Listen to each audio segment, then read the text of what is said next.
Hello everyone, আজকে মুড়ির একটা মিষ্টি রেসিপি দেখাবো।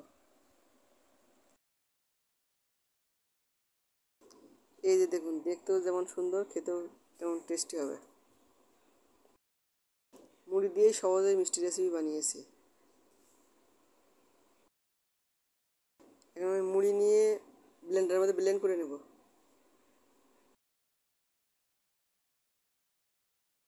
আমার ব্লেন্ড করে নেওয়া হয়ে গিয়েছে। এখন এর মধ্যে হাফ কাপ পরিমাণে গুঁড়া দুধ দিয়ে দিচ্ছি, আর হাফ চা চামচ বেকিং পাউডার, আর দিয়ে দিচ্ছি একটি ডিম। এর মধ্যে দিয়ে দিচ্ছি সয়াবিন তেল 1 চামচ। এখন হাত দিয়ে ভালোভাবে মিশিয়ে নিচ্ছি। মিশিয়ে একটা ডো তৈরি করবো, সফট ডো। এর মধ্যে যদি আপনাদের একটু পানি পরিমাণ বাড়াতে হয় বাড়িয়ে দিতে পারেন। আমি পরে একটু পানি দিয়ে দিয়েছিলাম।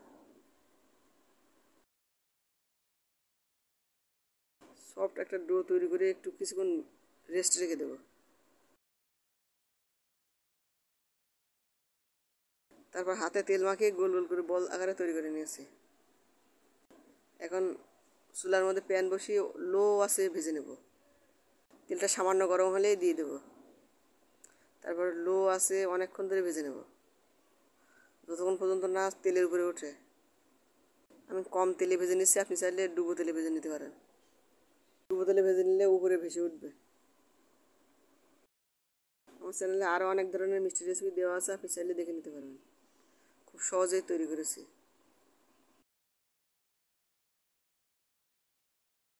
সবগুলো বলের মধ্যে দিয়ে লো আছে ভেজে নিচ্ছি। কিছুক্ষণের জন্য অপেক্ষা করতে হবে।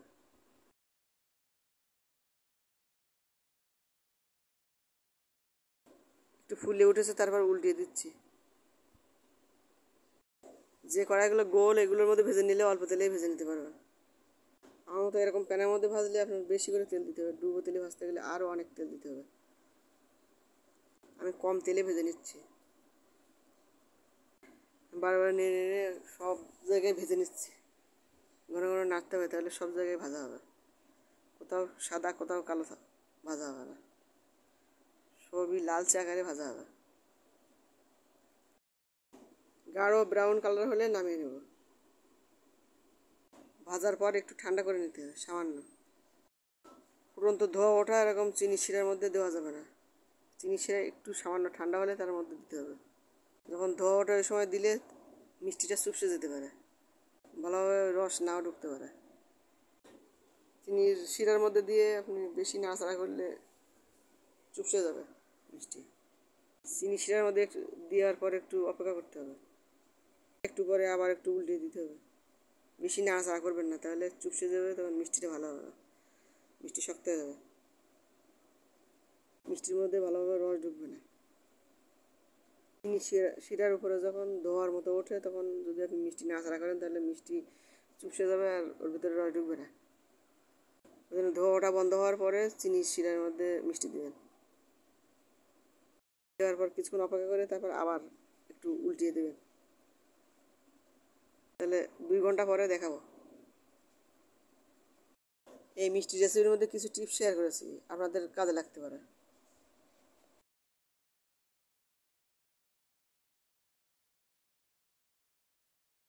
2 ঘন্টা পর দেখাচ্ছি মিষ্টিটা কেমন হয়েছে। এখন ভেঙে দেখাবো।